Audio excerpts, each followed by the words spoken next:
नमस्कार। मैं आप लोगों के सामने वर्णमाला से कुछ पूरा वर्णमाला लेके आया हूँ। 5 मिनट में मैं पूरे वर्णमाला को समझा दूंगा, कौन क्या कहाँ से शब्द निकलता है। आप लोगों को अच्छे से पूरा वर्णमाला रट जाएगा दिमाग में। ध्यान दीजिएगा, इधर वर्णमाला देख रहे हैं आप, इसमें देख लीजिए स्वर। स्वर जो होते हैं इनको आ से आहा तक कहा जाता है। वैसे देखा जाए मूल स्वरों की संख्या होती है 4, लेकिन स्वरों की संख्या होती है 11। कितनी होती है? स्वरों की संख्या टोटल होती है 11। आप देखेंगे इसका उच्चारण स्थान अगर हम देखते हैं ये दोनों का उच्चारण स्थान ये होता है कंठ। क्या होता है? छोटा और बड़ा का उच्चारण स्थान होता है कंठ। क्या होता है? कंठ। और ई, छोटी ई और बड़ी ई का देखेंगे ये होता है तालु। क्या होता है इसका उच्चारण स्थान? तालु। इसको तालाब में भी बोल दिया जाता है। क्या होता है? तालु।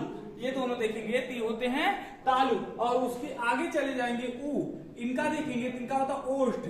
ओष्ठ। आपको कहने का मतलब, आप स्टार्ट करिएगा यहां से, पकड़ लीजिएगा यहां से। ये देखो कहलाता है कंठ, यानी कि दोनों अक्षर छोटा बड़ा क्या हो गया? कंठ। उसके बाद आता है तालु, अंदर से जाएंगे देखेंगे यहाँ तालु होता है। तो इसका मतलब छोटी बड़ी, दूसरे नंबर पे तालु आ गया, छोटी बड़ी तालु। उसके बाद जब सबसे बाहर का देखेंगे तो क्या हो गया? ओष्ठ हो गया। तो ये क्या कहलाएगा? ओष्ठ। आप बोलेंगे भी ऊ बोलेंगे, जब तक ओठों का प्रयोग नहीं करेंगे, सटेगा नहीं, तब तक ऊ नहीं बोल पाएंगे। ई बोलेंगे ई। तो आप देखेंगे जीभ जो है जाके टकराती है तालु पे।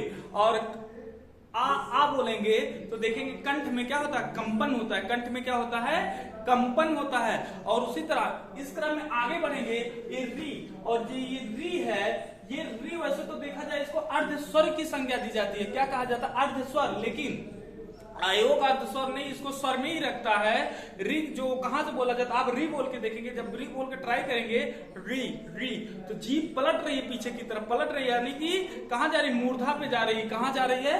मूर्धा पे जा रही है। री कहां है? क्या? मूर्धा। री क्या है? मूर्धा है। यानी कि री का उच्चारण स्थान जो कहां से होता है? मूर्धन्य से होता है या मूर्धा से होता है। बात समझ में आई ना? अब हमने देख लिया इतना। अब हम आ जाते हैं ए और ए पे, इस दोनों पे, ए और ए। अगर इस पे आएंगे ए और ए पे, तो ए और ए जो बनता है देखेंगे, ए दोनों को मिला के, कहने का मतलब ये छोटा आ की शादी हो गई छोटी ई से, यानी कि कंठ की शादी हो गई तालु से। तो ए और ए जो होता है वो कंठ तालु कहलाता है। क्या कहलाता है? कंठ तालु। ए और ए कहलाता है कंठ तालु। देखेंगे अब देखो यहां इसने शादी कर लिया। अब ये लोगों की इच्छा हुई कि चलो आगे भी देख लेते हैं, जिंदगी और ऊपर तक है, तो ऊपर जाते हैं ओ और ओ, यानी कि ये दूसरी शादी करते हैं अपनी। ओ और किससे? ऊ और बड़ा ऊ से। आ और आ कंठ, यानी कंठ करता है किसे? ओष्ठ से। कंठ करता है ओष्ठ से। तब दूसरा बच्चा जो आता है इनका ओ और अव आता है, जिसको बोलते हैं कंठोष्ठ। क्या बोलते हैं? कंठोष्ठ या कंठ प्लस ओष्ठ। क्या बोलते हैं? कंठ प्लस ओष्ठ। आप अंक को देखोगे तो अंक कहीं कहीं किसी किसी बुक में मिलता है, ये नासिक से होता है। इसका कहां से होता है? नासिक से। कहां से होता है? नासिक से होता है। और कहीं कहीं किसी किसी बुक में कंठ भी दे दिया है, किसी किसी बुक में कंठ दे दिया है। अपने ऑप्शन के हिसाब से चले जाएंगे। लेकिन आहा देखेंगे, आहा का उच्चारण स्थान ये होता है कंठ। क्या होता है? कंठ। ये हमारे स्वर हैं और ये स्वरों का क्या है? उच्चारण स्थान है। अब देखते हैं व्यंजन। व्यंजन के 5 वर्ग होते हैं जिनका नाम रखा गया। देखो, पहले वर्ग को बोलते हैं का वर्ग। का वर्ग पहले वर्ग को बोलते हैं का वर्ग। दूसरे वर्ग को बोलते हैं चा वर्ग। दूसरे वर्ग को बोलते हैं चा वर्ग। तीसरे वर्ग को बोलते हैं टा वर्ग। तीसरे वर्ग को बोलते हैं टा वर्ग। और चौथे वर्ग को बोलते हैं ता वर्ग। चौथे को बोलते हैं ता वर्ग, ता वर्ग। और 5वें को बोल देते हैं पा वर्ग, जो लास्ट है। 5वें को क्या बोलते हैं? पा वर्ग बोलते हैं। अब देखेंगे आप कि ये 5 वर्गों की संख्या होती है 25। कितनी होती है? 5 वर्गों की संख्या होती है 25। देखेंगे इन 5 वर्गों को अगर आप देख लेंगे तो इन 5 वर्गों को एक नाम और दिया जाता है, जिसको बोलते हैं स्पर्श व्यंजन। क्या बोलते हैं? स्पर्श व्यंजन। स्पर्श व्यंजन। जिसको बोलते हैं स्पर्श व्यंजन के नाम से जाना जाता है। लेकिन इसमें देखेंगे चा छा जा झा या जो है चा छा जा झा या इसको स्पर्श संघर्षी व्यंजन बोलते हैं। किसको? चा छा जा झा या को स्पर्श संघर्षी व्यंजन बोलते हैं। क्या बोलते हैं? स्पर्श संघर्षी व्यंजन। स्पर्श संघर्षी व्यंजन कहा जाता है। क्या कहा जाता है? स्पर्श संघर्षी व्यंजन कहा जाता है। अब इसका उच्चारण स्थान देखेंगे। उच्चारण स्थान मतलब आप एक सूत्र याद कर लीजिएगा, एक सूत्र से आराम से उच्चारण स्थान याद हो जाएगा। जैसे आप देख लेंगे, क्या लिख देंगे यहाँ सूत्र देख लीजिए, KTM 2 एक सूत्र हो गया, KTM 2 इन वर्गों का एक सूत्र देखेंगे जिससे एक आसान सा होता है। एक KTM गाड़ी होती है, जैसे कोई बच्चा है अपने माँ बाप से जिद कर रहा है, क्या करो हमें KTM दो, क्या करो हमें KTM दो। उसमें देखेंगे के से हो गया कंठ, के से क्या हो गया? कंठ हो गया, ठीक है। यानी कि का वर्ग का पूरा उच्चारण जो होता है वो किससे होता है? कंठ से होता है। किससे होता है? कंठ से होता है। और टी से हो गया तालु, तालु। यानी कि कहने का मतलब चा वर्ग का पूरा उच्चारण किससे होता है? तालु से होता है। किससे होता है? तालु से होता है। उसके बाद टा वर्ग आएंगे, यम हो गया, यम का मतलब होता है मूर्धा।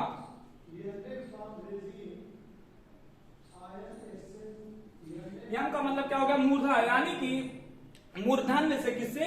पूरा जो टा वर्ग है ये किससे निकलता? मूर्धा से, मूर्धन्य से। यहाँ से देखेंगे, अब छेद करके नहीं दिखाया जा सकता और ना दिखा देते, बट देखेंगे यहाँ से। उसके बाद आ गया ता वर्ग, और ता वर्ग देखो डी से हो गया दांत, डी से क्या हो गया? दांत। देखेंगे डी से हो गया दांत, ठीक है। दांत या दांत, तो इसका मतलब क्या होता है? जब बचपन में कोई बदमाशी इंसान करता है, मम्मी क्या कहती हैं? दांत तोड़ दे, मतलब दांत तोड़ देंगे, ठीक है। यानी कि दांत, डी से दांत और ता से तोड़ देंगे। बात समझ में? यानी कि क्या तोड़ने की बात करती है? दांत तोड़ने की बात करती है। यानी कि जो ता वर्ग है पूरा जो है ये कहां से निकलता है? ये दांत। इसका उच्चारण स्थान कहां से होता है? दांत से। अब देखो पा वर्ग है, इसको बोलते हैं ओष्ठ से। कहां से? ओष्ठ से। कहां से बोलते? ओष्ठ। आप पा फा बा भा बोल के देख लीजिए, बिना ओष्ठ के नहीं बोल पाएंगे। इसको पकड़ के बोलेंगे पा फा, हो ही नहीं पाएगा, मतलब पॉसिबल ही नहीं है, संभव ही नहीं है। ये थे उच्चारण स्थान हमारे पांचों वर्ग के। किसके? पांचों वर्ग के उच्चारण स्थान थे हमारे। अब नीचे देखेंगे, पड़ा या रा ला वा बचा। क्या बचा? या रा ला वा। क्या बचता है? या रा ला वा। या रा ला वा को बोलते हैं अंतस्थ। क्या बोलते हैं? अंतस्थ।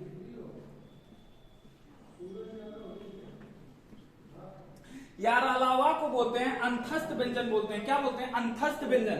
इसमें भी ये रा जो होता है, रा जो होता है अंतस्थ व्यंजन में, ये रा हमारा कहलाता है कौन सा व्यंजन? ये कहलाता है हमारा प्राकंपित व्यंजन, ठीक है, या लुंठित व्यंजन। क्या बोलते हैं? प्राकंपित व्यंजन या रा जब बोलेंगे, देखिए जीभ कंपन कर रही है, रा कहलाता है प्राकंपित व्यंजन या लुंठित व्यंजन के नाम से जानते हैं इसको, रा को। अब आगे देखेंगे इसी में या और वा, ये दोनों जो है या और वा, ये कहलाते अर्ध व्यंजन, ठीक है, अर्ध स्वर। देखोगे तो क्या कहलाते हैं? अर्ध स्वर कहलाते हैं। क्या कहलाते हैं? या और वा, ये कहलाते हैं अर्ध स्वर। क्या कहलाते हैं?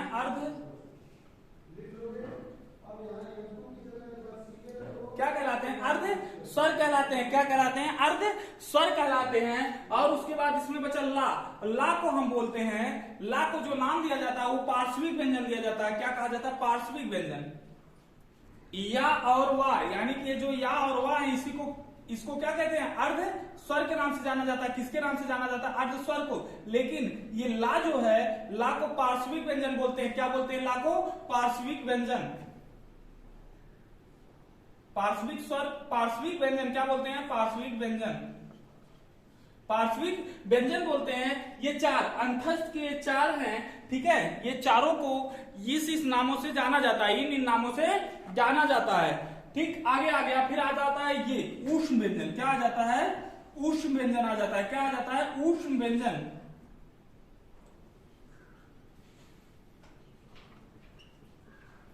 ऊष्म व्यंजन। और उसके बाद इसको कहते हैं, आज से पूछा जाए ऊष्म व्यंजन कौन कौन से हैं, तो आप बोलोगे सा, शा, हा। कभी भी इसको नहीं कहोगे बड़ा सा, छोटा सा, खट्टी सा, कभी नाम नहीं लोगे। इसको क्या बोलते हैं? इसको बोलते हैं तालब्य सा, क्या बोलते हैं इसको? तालब्य सा बोलते हैं, यानी कि इसका उच्चारण स्थान कहां से? तालब्य से। कहां से? तालब्य से। इसको बोलते हैं मूर्धन्य सा, यानी कि इसका उच्चारण स्थान कहां से है? मूर्धा से है। इसका उच्चारण स्थान कहां से है? मतलब जिसको आप खट्टी सा कहते हैं उसका उच्चारण स्थान मूर्धा से। जिसको आप सा कहते हैं इसका उच्चारण स्थान कहां से है? तालब्य से है। इसको तालब्य सा बोला जाता है और इसको दंती सा बोला जाता है। इसका उच्चारण स्थान कहां से? दांत से है। इसका उच्चारण स्थान कहां से है? दांत से है। ठीक है, इस बात को दिमाग में रखिएगा। और ये क्या कहलाते हैं? संयुक्त व्यंजन। क्या कहलाते हैं? संयुक्त व्यंजन। ये संयुक्त व्यंजन के नाम से जाने जाते हैं। इतनी चीजें आप अच्छे से दिमाग में रख लीजिएगा, बढ़िया से बैठा लीजिएगा। नोट डाउन करना चाहते हैं तो नोट डाउन कर लीजिएगा। ठीक है, और इस वीडियो को, अगर वीडियो अच्छी बनी हो तो इसको शेयर करिए, लाइक करिए और बेल आइकॉन को जरूर दबाइएगा लाइक से सब्सक्राइब करते वक्त। नमस्कार।